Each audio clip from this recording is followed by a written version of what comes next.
بسم اللہ الرحمن الرحیم۔ ایاک نعبد و ایاک نستعین۔ منیر شاکر۔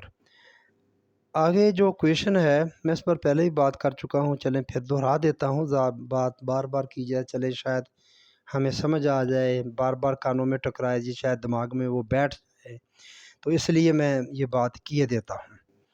یہ ہے اگر کتاب ضابطۂ قوانین، کتاب قرآن ضابطۂ قوانین ہے کہ بعض حصوں کو مانو گے اور بعض سے انکار کرو گے تو اس سے دنیا میں ذلیل و خوار ہوگے اور آخرت میں عذاب شدید میں مبتلا۔ یہ سورۃ بقرہ کی 85 نمبر آیت ہے۔ پہلے بات کر چکا ہوں، ہمارا مزاج ہی ایسا ہے، ہم سبھی ایسا کرتے ہیں کہ کچھ چیز کو جو ہمیں من پسند ہے وہ مان لی، جو بھاری لگتی ہے جو نہیں ہے اس کو چھوڑ دیا۔ تو اس کا نتیجہ کیا نکلتا ہے؟ یہ اصل میں تو وہی بات بتا رہا ہوں نا، قرآن کا سائنسی اور قانونی مزاج اور میتھمیٹیکلی مزاج جو کویشن ہے کہ اگر بعض حصوں کو مانو گے اور بعض سے انکار کرو گے کیا ہوگا؟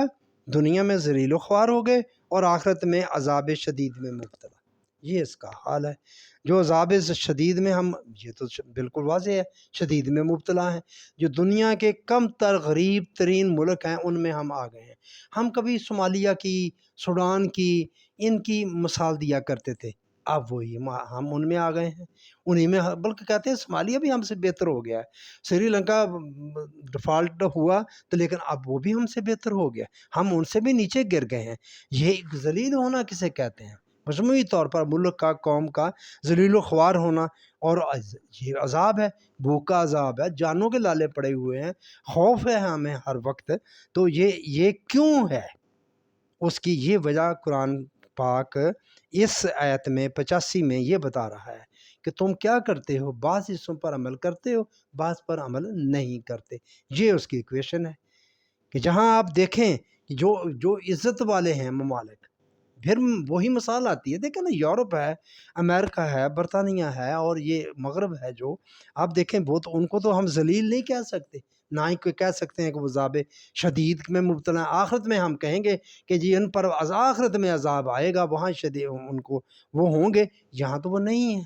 تو بات تو دنیا کی ہے یار، ہمیں دنیا میں بھیجا گیا ہے، دنیا کے لیے بھیجا گیا ہے، اور یہ اتنا کچھ جو اللہ تعالیٰ نے کیا انبیاء کرام کا سلسلہ تو یہ دنیا کے لیے کیا ہے نا، یہاں آپ نے ہدایت کے مطابق اس کے چلنا ہے۔ یہ کیا بات ہوئی کہ ہم سب کچھ آخرت پر چھوڑ دیں؟ آخرت ہے، کوئی شک نہیں ہے، تو پھر جیسے یہاں ہوں گے ویسے ہی آخرت ہوگی میرے بھائیو، اس بات کو بھی آپ ذہن میں رکھیں۔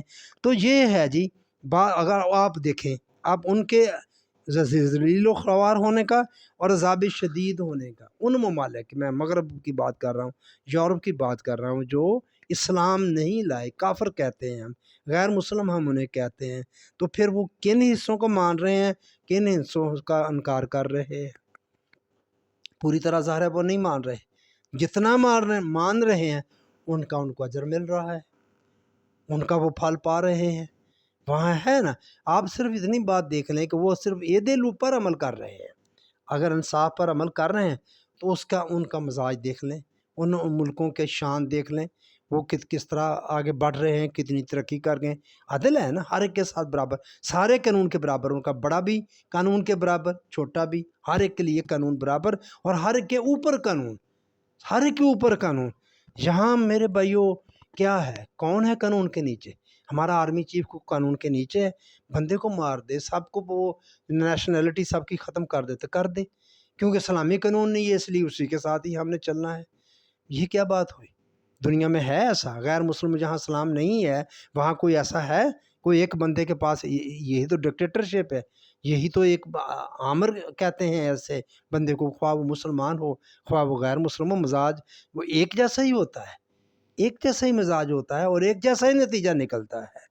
تو یہ میں اس آیت کا حوالے سے یہ کویشن کہ یہ ذلیل و خوار ہونا اور عذاب شدید میں مبتلا ہونے کی وجہ جو ہے، جو قرآن بتا رہا ہے کہ اس کے بعض حصوں کو مانتے ہیں، بعض کو نہیں مانتے، یہ طے ہے بات ہم یہ بات طے ہے، ہم تو سارے بڑے بن جاتے ہیں، سنتوں پر عمل کرنے والے، سراپا سر سے لے کر پاؤں تک اس طرح کے بال رکھنے ہیں، اس طرح کی داڑھی ہو اور اس طرح کا لباس ہو، کھلے بازوؤں والا اور سفید ہو، اور یہ مونچھیں اوپر ہوں تھوڑی سی، اور کتنا کچھ ہم کرتے ہیں، کس طرح پورے سراپا سنت بن کر ہم چلنے کی کوشش کرتے، بنے ہوئے ہیں ہمیں بہت سارے، نتیجہ کیا نکل رہا ہے کہ ان چیزوں کے پیچھے پڑے ہوئے ہیں۔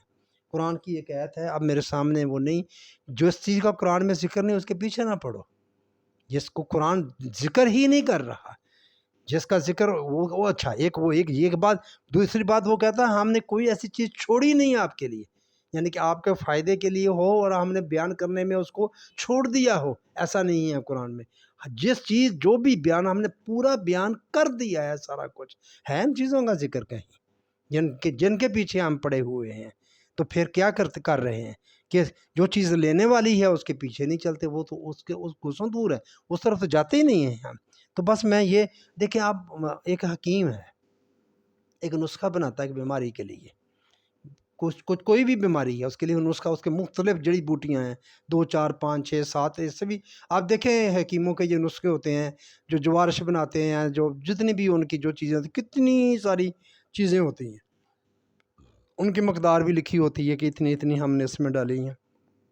آپ ایلوپیتھی کی جو ڈاکٹر کی دوائیاں ہیں، ان کے اوپر بھی فارمولے لکھے ہوئے ہوتے ہیں، اگر وہ فارمولہ پورا نہ ہو تو کیا وہ دوائی ویسا ہوگا اس کا اثر؟ پتہ نہیں اس کا کیا اثر ہوگا، وہ اس بیماری کے لیے ہوگا بھی نہیں ہوگا، نہیں ہوگا یقیناً۔ جس بیماری کو ڈسکرائب کیا گیا یہ بیماری اور اس کے لیے یہ ڈسکرائب کر دی کہ یہ میڈیسن ہے، تو اس کا یہ فارمولہ ہے، اگر فارمولہ ان چیزوں پر مشتمل نہیں ہے، حکیم کا فارمولہ ان چیزوں پر نہیں ہے، تو وہ اثر نہیں کرے گا۔ تو یہی بات ہے، قرآن بیان کر رہا ہے کہ بعض چیزیں آپ لے لیتے ہو، بعض کو نہیں لیتے، تو پھر اس کا نتیجہ جو نکلنا ہے وہ نتیجہ بھی بتا دیتا ہے، ذلیل و خوار ہوگا دنیا میں، اور آخرت میں بھی ہم عذاب شدید میں مبتلا ہوں گے۔ پاکستان کی مثال آپ کے سامنے ہے، عذاب شدید میں کس طرح مبتلا ہیں آپ مجموعی طور پر دیکھیں تو صحیح، بلوچستان میں کیا ہو رہا ہے، KPK میں کیا ہو رہا ہے، پنجاب میں کیا ہو رہا ہے، کس طرح لوگوں کو اٹھا کر لے جاتے ہیں، کسی کی عزت محفوظ نہیں، کسی کا گھر محفوظ نہیں، کسی کا مال محفوظ نہیں، کاروبار محفوظ نہیں۔ سندھ میں تو ہے ہی بدماشی ہے وڈیروں کی، جاگیرداروں کی۔ تو میرے بھائیو یہ ہوتا رہے گا، اور ہم ذلیل اور شدید عذاب سے کیسے بچ سکیں گے؟ یہ عذاب ہی ہے نا، یہ عذاب شدید ہی ہے، اور کیا ہے؟ جن ملکوں میں عذاب شدید ہوتا ہے، کیا ہوتا ہے ان میں؟ جو ذلیل ہو رہے ہیں لوگ، وہ کیا ہیں؟ کیا عزت ہے ہماری دنیا میں؟ تو اس کی وجہ میرے بھائیوں، قرآن نے اس آیت میں یہ بتائی ہے کہ بعض حصوں پر عمل کرتے ہو اور بعض کا تم انکار کرتے ہو، عملی طور پر انکار کرتے ہو، لوگوں کو خبر تو دیتے ہو، ڈیجیٹل میڈیا کی یہ دہشت گرد ہیں، جو خبر آتی تحقیق کر لیا کرو، بڑی اچھی بات ہے، خبر جو بھی آئے اس کی بالکل تحقیق کر لیا کرو، لیکن آگے لا تجسسو، کہ تجسس نہ کیا کرو، ٹو میں نہ رہا کرو، جاسوسی نہ کرو اپنے مسلمان بھائی کی، اس کو چھوڑ دیا ہم نے، اور ہم درس دیتے ہیں قرآن کے، ہاں جی، اور لگے ہوئے ہیں ملک کو درست کرنے کے لیے۔ کیسے ہو سکتا ہے؟ نہیں ہو سکتا، نہیں ہوگا، مزید ہم ذلیل و خوار ہوتے جائیں گے اور عذاب شدید میں مبتلا ہوتے جائیں گے مزید، اگر اس سے باز نہ آئے۔ تو بس اس آیت میں آپ کو یہ بات بتانا چاہتا تھا، یہ سورۃ بقرہ کی 85 نمبر آیت ہے، بعض حصوں کو ماننا اور بعض حصوں کو نہ ماننا، تو اس کا نتیجہ یہ ہے میرے بھائیو۔